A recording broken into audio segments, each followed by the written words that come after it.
In the second part of attempting paper 2 in the DBE exam, I would like to lift out a few other things that you must keep in mind while attempting this paper.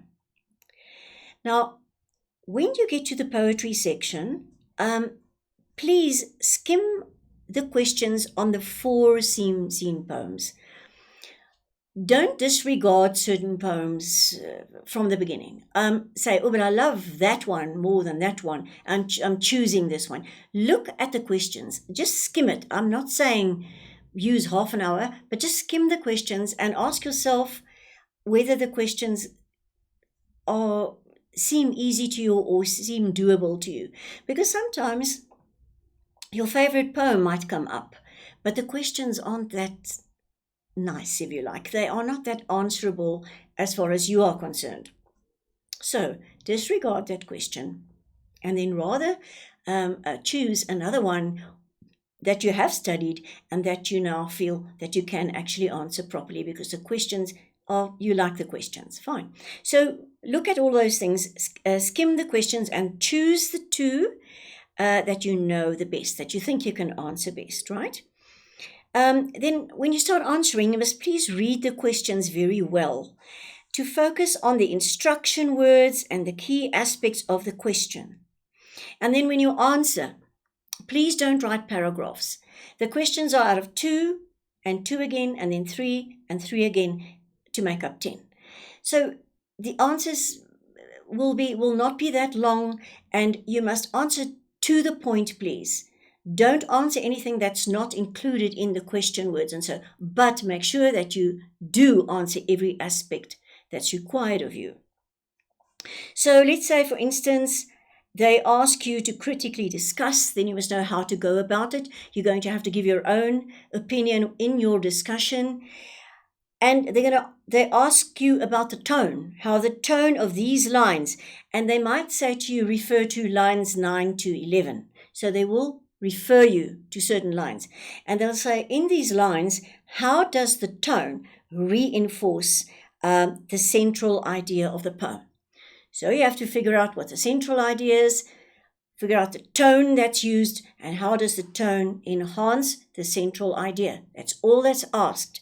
So then it says critically discuss, and you can say how it's effective because of this, that, or the other.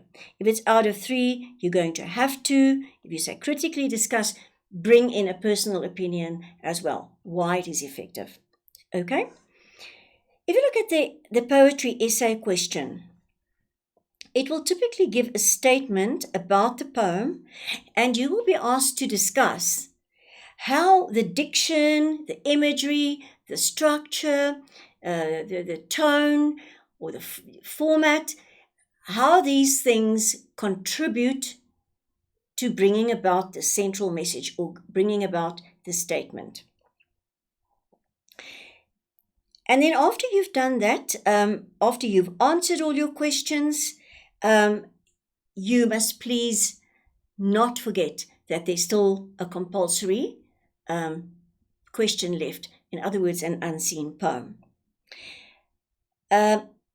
So just remember, as I said, don't disregard the question, the poetry essay question, because it might just be not a bad question. Right, so then remember question 5. Now, when you get to the contextual questions on the novel or the drama, those questions will be based on extracts from the text. There will typically be 2 extracts from the text, and the questions themselves will inform you as to whether to base your answers on the extract itself or on the text as a whole. Now, if the question is on the extract itself, you're going to have to ask yourself where, for instance, this character is at this stage in the novel. How has he progressed? How has he developed as a character here? But sometimes they're going to ask you to refer to the text as a whole, to say, for instance, how he has progressed. If they say to the text as a whole, you're going to have to keep the whole text in mind and also perhaps mention how this character is going to develop even further after this. When you see this extract, please make sure that you place it in context immediately. In context means what happened straight before, what happened straight after, and where does this little extract fit into this, right? So if you're asked to refer to only one extract, remember, do that. Text as a whole, then you have to bring in central themes, things other than what you see in this extract. You might also be given comparative questions on the two extracts, where you'll perhaps be asked how the character has, in the second extract, developed from where he was in the first extract. So then again, refer to the whole text or refer to only the two texts. Please make sure you listen to the instruction very carefully. For instance, if you are asked, comment on the significance of cold, cold horror, and there's a line reference, you're going to find it in the line, in the context of the play as a whole, right? This is going to require a proper answer. Remember, this is not comprehension. There's a lot there to be said about this novel. This is one little question out of this whole lot of information given in the novel. So you're going to have a look at the word cold and the word horror, and how those concepts of cold, cold, and horror play out in the context of the entire story, an entire play. So while this looks like a very short little question, make sure that you answer it properly and refer to aspects covered, themes, and so on, covered in the entire play or novel. These contextual questions, they really require in-depth answers. So don't think, oh, this is just like a little comprehension test. It's not a comprehension test. You need to know the entire novel very well, and you need to answer properly and in depth. So don't skimp these questions, please. It requires a thorough knowledge of everything, of the text as a whole, all the characters, themes, everything, motifs. And remember to look for line references, because that's important, right? The contextual questions, sometimes you'll see they are out of 4 marks. Usually all the questions will be out of 3, and then towards the end there'll be 1 or 2 or 3 perhaps out of 4 marks. Now understand that in an answer there, you will be required to write at least about 8 lines, because you need to answer fully. As I said, it's not quite the comprehension. It is questions on novels. It's about what you have studied. So it's much more fleshy than your answers in the comprehension. Don't forget that. So it can be out of a substantial mark, out of 4 marks. And remember, for you to be able to get the 4 marks, you're going to have to really give a lot of flesh to that answer. And then again, don't disregard or think more lightly of questions that's out of 3, because they also require a lot, and they also need your full and focused attention.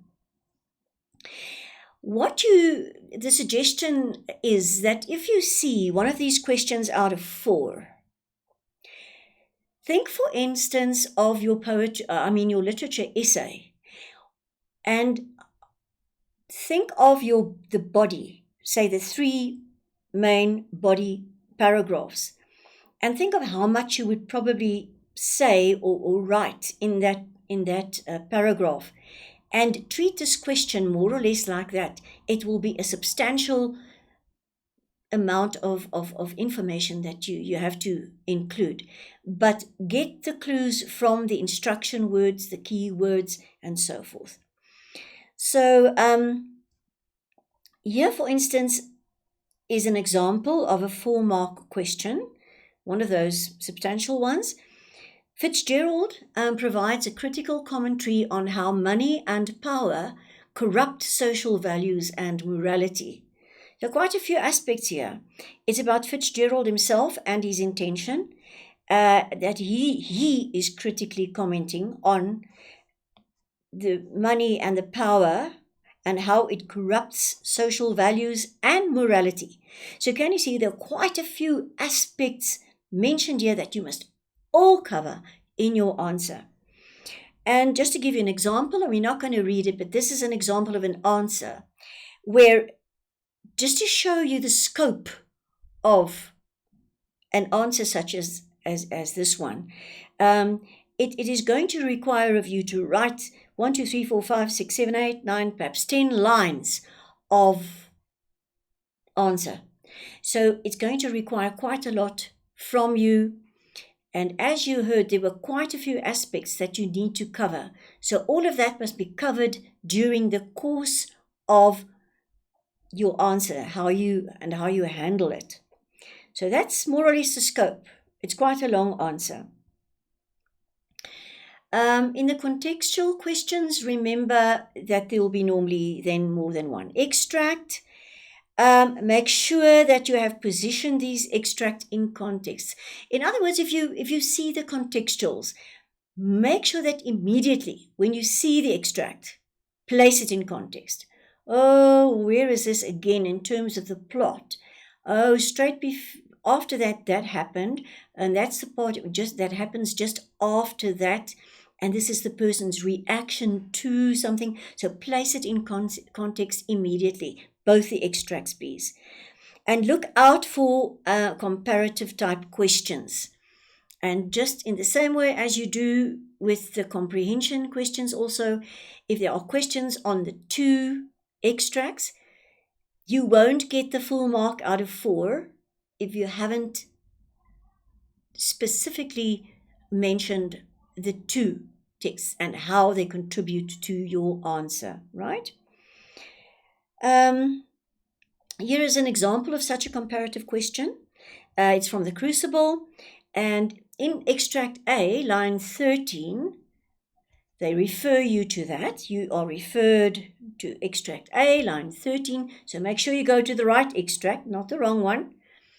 Elizabeth says, "I never thought you but a good man, John." Now, can you see this almost sounds like an essay question, right?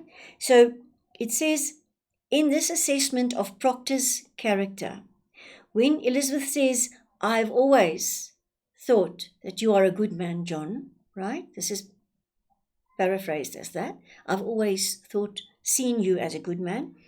And that is an assessment of his character. Now they ask you, in other words, we must now remember, Elizabeth here thinks that he is a good man. She says it.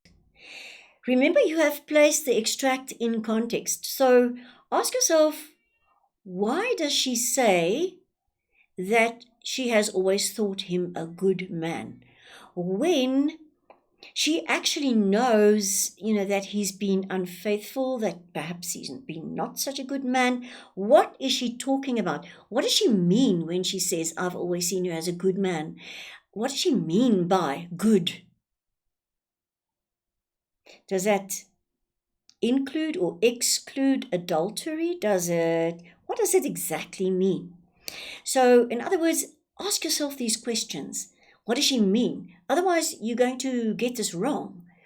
So she says that is her assessment of his character. Now, you may or you may not agree with what she says in this line. I don't think so, but that's beside the point, you see. She says it. Now they ask you, look at extract B.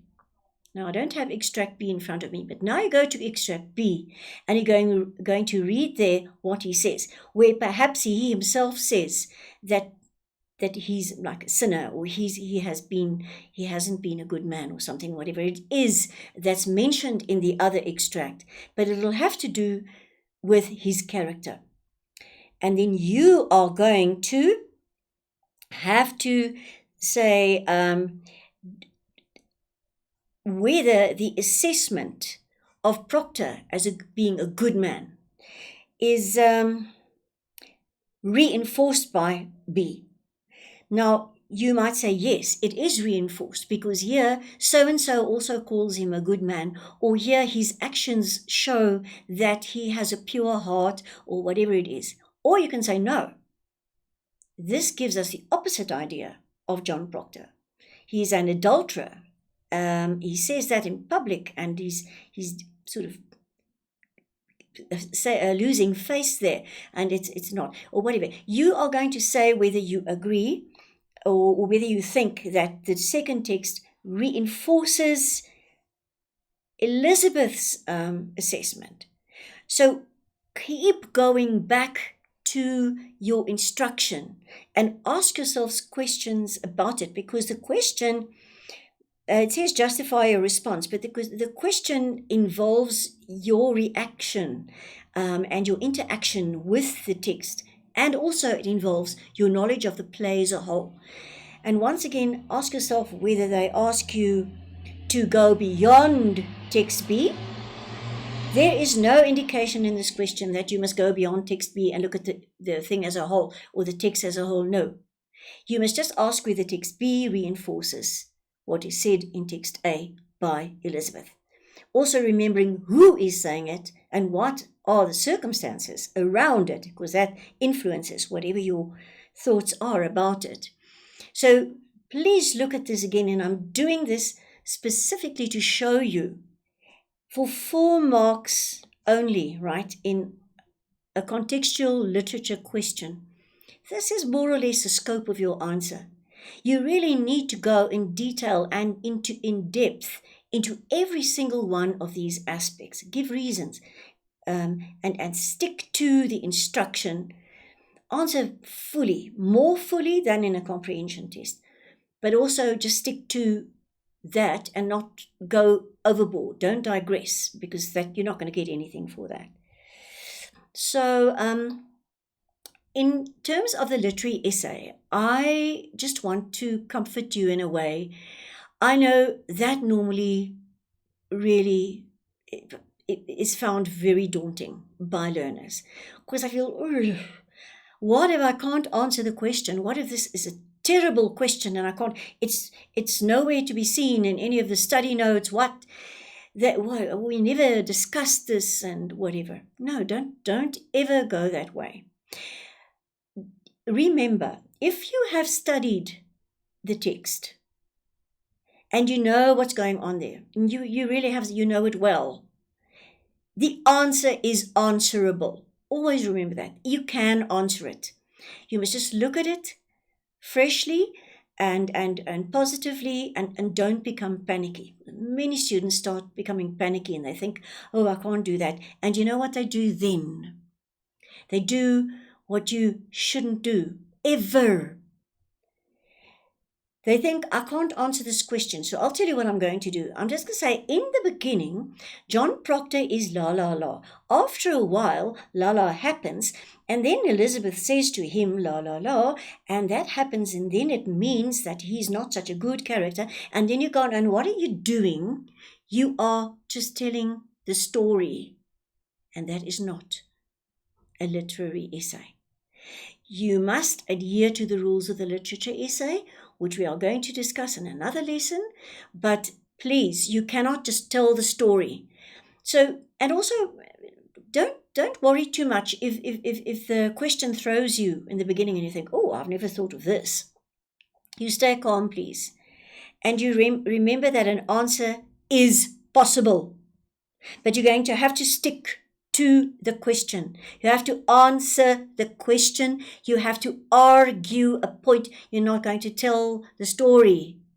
You stick to what you are told to do, right?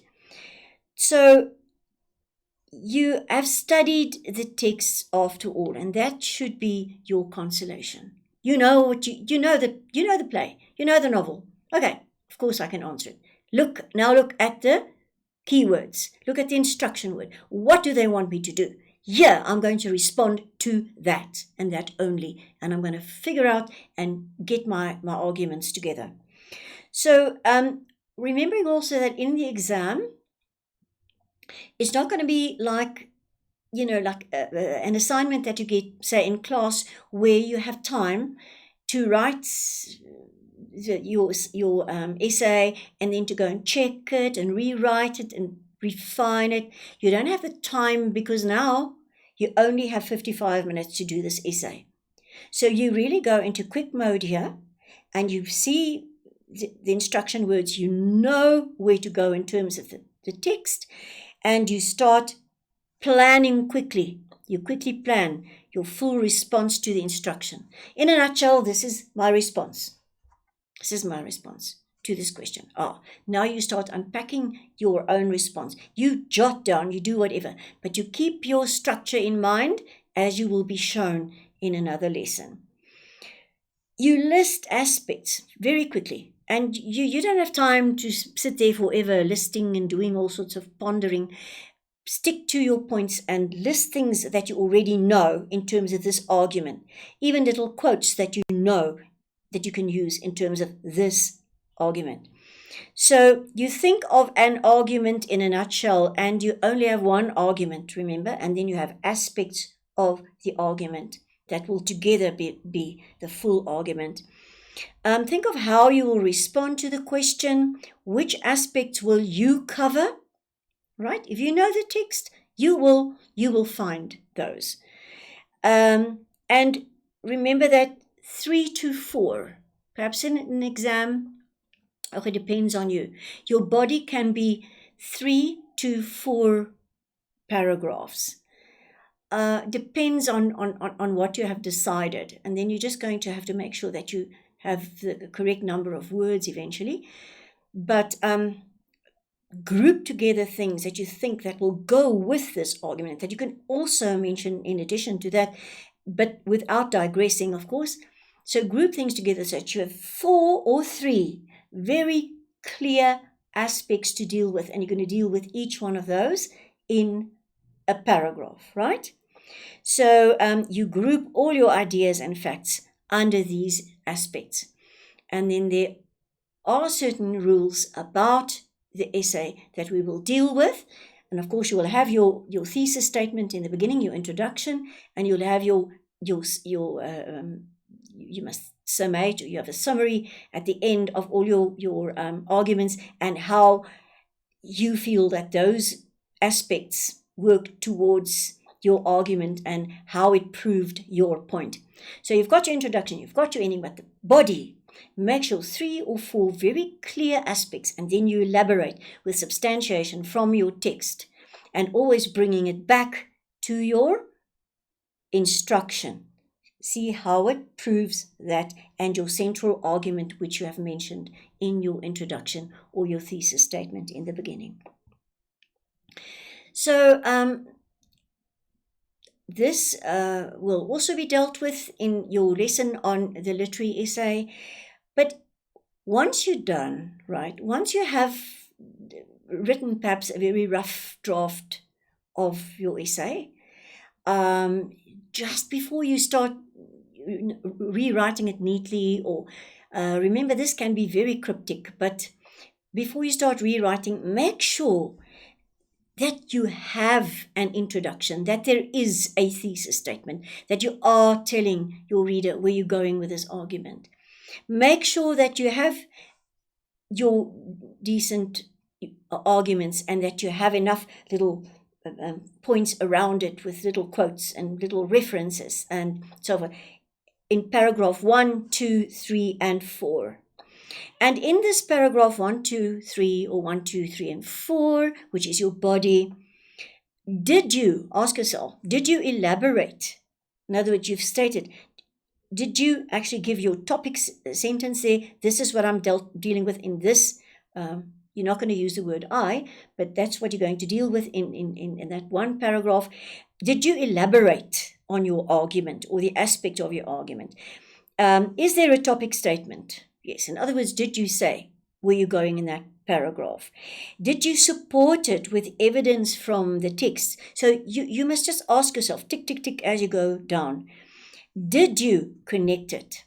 So did you give a topic, say where you're going? Did you elaborate about it? Did you give evidence from the text? Did you connect with the title or with your instruction?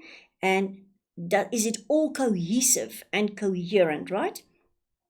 And when you get your conclusion, just check whether you have summarized and finalized the argument. In other words, did you now talk about the 1, 2, 3 sub-arguments that you had? Did you summarize those and say how these 3 points support your central argument? Have you linked it to the essay topic? Are the main ideas summarized in the conclusion? And have you shown how this finally proves your argument? The essay, literary essay, is an argument, and there are very specific structural requirements and stylistic requirements for it, which we will deal with later.